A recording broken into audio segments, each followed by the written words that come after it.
Maka sesungguhnya ketika kita mendapatkan ujian itu kita bergembira. Karena di balik setiap ujian dan kesulitan yang kita dapatkan ada pahala yang besar. Walaupun ini tidak gampang, ini membutuhkan iman ekstra yang ada pada hati kita. Tapi setidaknya orang yang paham di balik setiap ujian itu ada pahala yang besar, maka dia akan sedikit bergembira terhadap ujian yang mereka dapatkan. Kalau bukan karena ujian ibu, tidak ada bedanya antara kita dengan munafik. Karena munafik itu tidak pernah diuji. Ini kodoknya siapa? Ini kodok yang di atas atau yang di bawah? Karena sesungguhnya sudah kita tinggalkan kodoknya. Jangan-jangan itu kodok yang berhasil lompat itu. Berarti kodok yang budek tadi. Maka kemudian kita harus mengetahui bahwasanya di balik setiap ujian itu ada pahala yang sangat besar. Menanamkan ini adalah merupakan perkara yang berat kalau sedang tertimpa ujian tersebut. Kita mudah berkata kalau ada teman kita meninggal ibunya, kita berkata yang sabar ya, insya Allah pahalanya besar. Kalau kita tidak sedang menjadi pelaku dalam ujian itu. Tapi kalau kita menjadi pelaku dalam ujian tersebut, itu memang betul-betul luar biasa.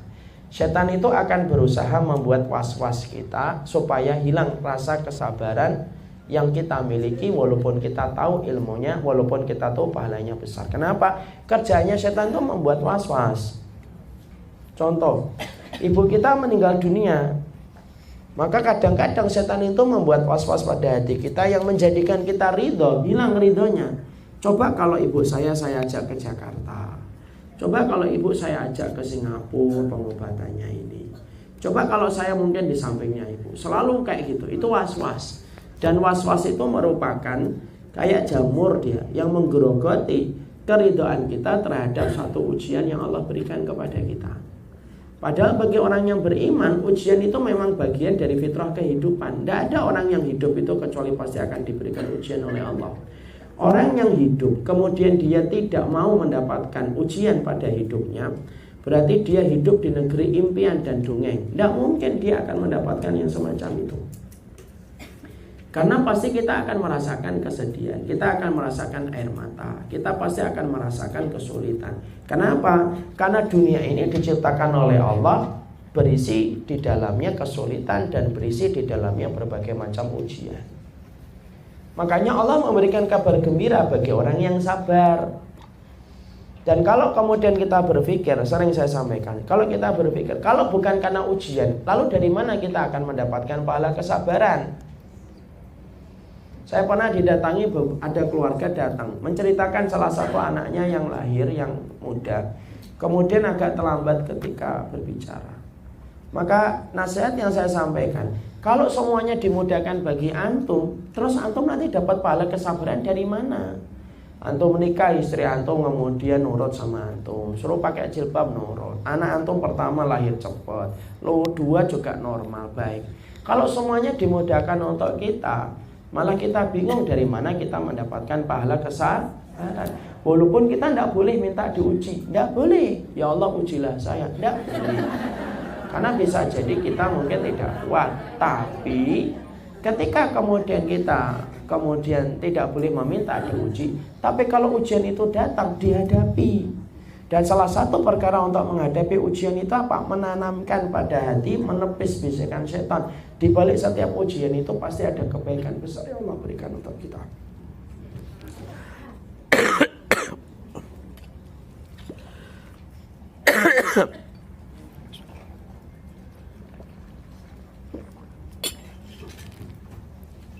Nah, ini ujian kayak gini. Jadi itulah perkara yang kemudian harus ditanamkan. Makanya kita lihat dalam halaman 54. Ibu lihat halaman 54. Ketika Ummu Ibrahim, seorang wanita ahli ibadah, diinjek unta hingga kakinya patah, satu kaum mendatanginya dan menghiburnya. Maka ia mengatakan, seandainya bukan karena musibah di dunia, maka pasti kita akan datang di akhirat dalam kondisi bangkrut. Masya Allah. Jadi kemudian ketika kakinya patah, diinjek sama onta. Ibrahim mengatakan, loh kalau bukan karena musibah ya kita akan datang kepada urusan akhirat kita dalam kondisi bangkrut. Kenapa? Karena kita tidak akan mendapatkan pahala-pahala besar kalau kita kemudian tidak diuji oleh Allah. Dan ujian itu selalu bernilai kebaikan untuk kita. Jadi kalau ibu sudah menutup aurat, sudah sholat, sudah ikut taklim, kok tetap mendapatkan ujian, berarti Allah itu sedang mengirimkan skenario terbaik supaya kita kembali kepada Allah setelah kita mendekati garis ajal. Jadi ketika mendekati garis ajal, Allah kirimkan ujian untuk kita. Berarti Allah mengirimkan skenario yang terbaik supaya kita melihat kembali kepada Allah. Dan orang yang bersabar ketika diberikan kesulitan oleh Allah adalah orang yang paling besar bahagianya nanti ketika di akhirat. Siapa orang yang paling menderita dalam ujian kehidupan manusia? Bukan kita ibu, tapi Rasulullah. Sampai Nabi sakitnya 2 kali sakitnya kita, sakaratul mautnya 2 kali sakaratul mautnya kita. Tapi Nabi menjadi orang yang paling bahagia di akhirat. Kenapa? Pemimpin penduduk surga itu Rasulullah. Semua ada waktunya kok ibu. Semua itu ada waktunya. Jadi tidak bisa kita ngarepin dunia sebagaimana hidup di sebuah negeri dongeng. Tidak mungkin itu. Mustahil itu terjadi. Makanya kalau Allah memberikan kesulitan, maka di balik setiap kesulitan ada rasa yang nikmat yang kita akan dapatkan. Makanya bersabar atas ujian yang kita dapatkan, karena kita ingat pahala yang menanti bagi orang yang bersabar. Ibu kalau lelah berdiri, duduk itu nikmat atau tidak nikmat? Nikmat. Tapi kalau ibu duduk terus, berdiri nikmat atau tidak? Nikmat. Allah kenapa orang itu jadikan orang mukmin itu penjara dunianya itu penjara, Ustaz? Loh, supaya Allah jadikan dunia itu penjara bagi orang yang beriman, supaya nanti ketika dia di akhirat, ketika di surga itu ngerasakan nikmatnya itu maksimal. Makanya orang beriman itu diuji terus. Kenapa? Supaya Allah itu tahan bentar ya, kamu tunggu sebentar, nikmatnya sebentar lagi. Nanti kalau kamu sudah meninggal, selesai kok, selesai, sebentar aja. Itu Allah itu sebenarnya secara tidak langsung sedang bicara semacam itu kepada kita. Layaknya kita ketika lagi puasa itu kan diuji. Tapi kalau kita lagi puasa ketika diuji, maka kemudian ketika buka puasa itu kan nikmatnya menjadi double. Minum segini itu mungkin langsung sekali teguk habis. Tapi karena saya hari ini tidak puasa, minum segini tidak habis-habis dari tadi. Kenapa? Tidak terlalu nikmat. Coba kalau saya minumnya nanti jam 6. Dari pagi tadi saya kemudian 4:30 saya tidak minum. Minum segini tuh nikmat betul. Mending makan, ngelihat makan aja kelihatan nikmat kok. Kalau lagi puasa itu. Coba kalau lagi tidak puasa, ngelihat kayak gini tuh, malah ngelihat cabenya yang lebih nikmat.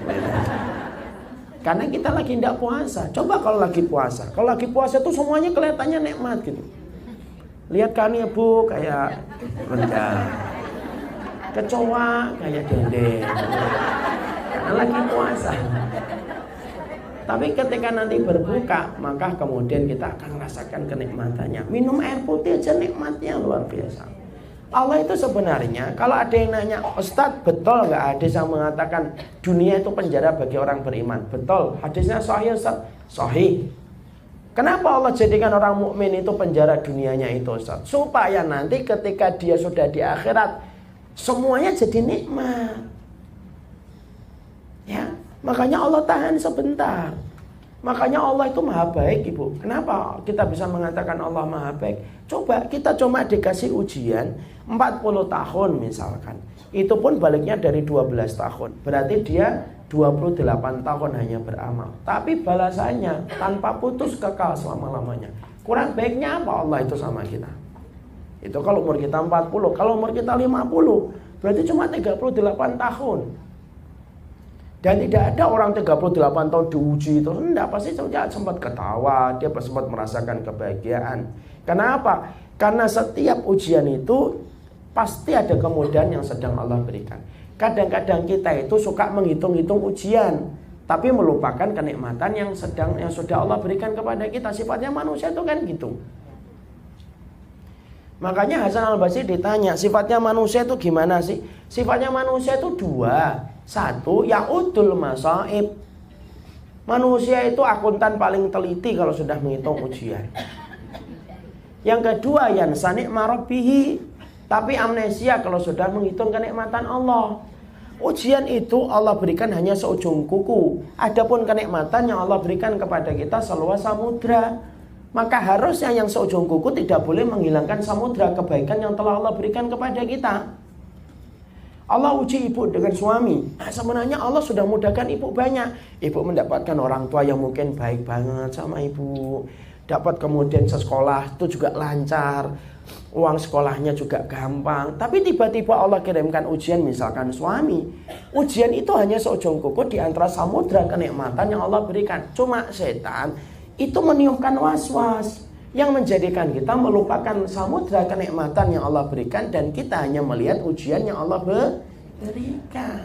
Tidak mungkin Allah itu salah takar. Allah itu maha rahmat, dan maha rahmatnya Allah itu memberikan kebaikan kepada kita jauh lebih banyak daripada ujian. Itu harus yakin. Makanya di balik setiap ujian itu selalu ada sebuah kebaikan yang Allah berikan untuk kita. Bersabarlah, karena kesabaran itu ada waktunya ketika sudah menuju kepada kehidupan akhirat kita. Makanya kalau kita mendapatkan satu perkara yang berat, maka Allah sedang memberikan kebaikan untuk hidup kita. Dan itu caranya Allah, supaya kita gugur dosa-dosa yang kita lakukan. Makanya kalau bukan karena musibah, kita akan datang dalam kondisi bangkrut. Saya ambilkan contoh ibu. Kenapa orang yang beriman itu diuji terus Ustaz? Gini loh, misalkan ini ada kotorannya, maka yang kita lakukan itu digosok kita, ya atau tidak? Makanya digosok itulah ujian kita ibu. Jadi kalau kita sedang mendapatkan ujian, seudon sama dirinya, oh mungkin saya memang banyak dosa. Allah kirimkan orang-orang untuk menjadi ujian bagi saya, untuk menggugurkan dosa-dosa saya dulu. Karena kalau apa? Karena kotor itu kalau semakin dekil, semakin susah untuk dikucek. Harus dikucek terus. Ibaratnya digoyang-goyang gitu, supaya rontok satu persatu dosa-dosa yang kita miliki. Ya, makanya saya pernah melihat ada seseorang sedang konsultasi kepada seorang ustadz sepuh, umurnya sudah 60-an tahun. Saat itu ada di sampingnya itu ada ibu-ibu, kemudian konsultasi sama beliau. Ustadz, kenapa ujian saya banyak gitu? Dalam keluarga ini tidak putus-putus Ustadz. Kenapa? Ustadznya berkata, karena Allah tahu mungkin mungkin banyak kekurangannya di masa lampau. Dan karena Allah sayang, Allah kasihkan itu penggugurnya di dunia daripada penggugurnya nanti di akhirat. Karena penggugur di akhirat itu apa? Neraka.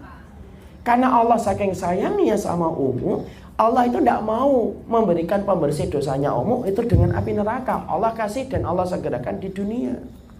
Jadi husnudon. Masa itu ngeliat dengar itu tuh Masya Allah. Iya ya. Kadang-kadang Allah memberikan kepada kita ujian itu, jangan bertanya kenapa, pasti ada hikmahnya. Dan salah satu hikmah yang nampak pada setiap ujian yang kita dapatkan, itu cara Allah menggugurkan dosa kita kok. Karena saya sudah pernah menyampaikan enggak?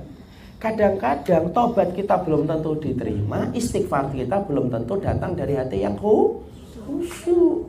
Dengan ujian Allah rontokkan dosa itu. Makanya saya pernah bertanya sama ibu saya, ibu, kenapa ya kok ibu dikasih ujian itu? Ujiannya 2 anak. Yang pertama anaknya Down syndrome, cerebral palsy. Yang kedua cerebral palsy. Kenapa? Ibu saya jawab, Nang, kalau orang Jawa itu belum tentu kadang-kadang kita tobat, belum tentu nasuha.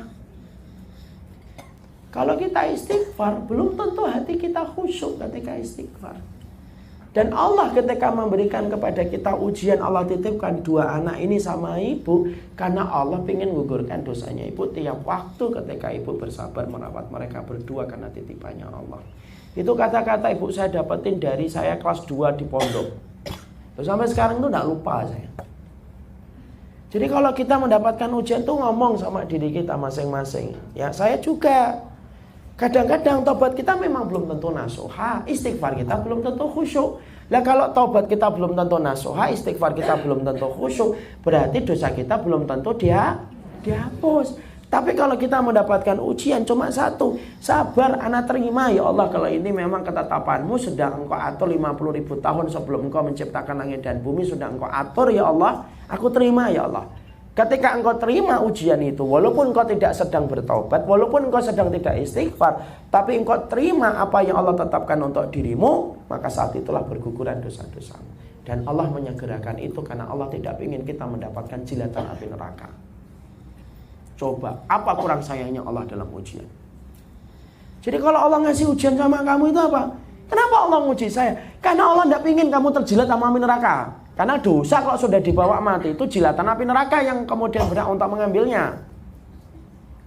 Ketika Allah tidak mau kamu terjilat api neraka, maka Allah ngasih kamu ujian. Loh, kalau kamu nggak mau diuji terus gimana? Lah cara membersihkan dosa terus gimana? Wong kita ini makhluk pendosa setiap harinya dan setiap waktunya kok.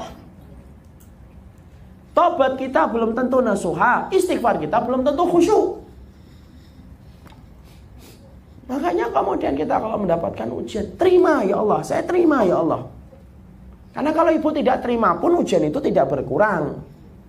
Saya tidak mau terima, saya menuntut, memang berkurang ujiannya. Tidak berkurang, justru malah tambah berat.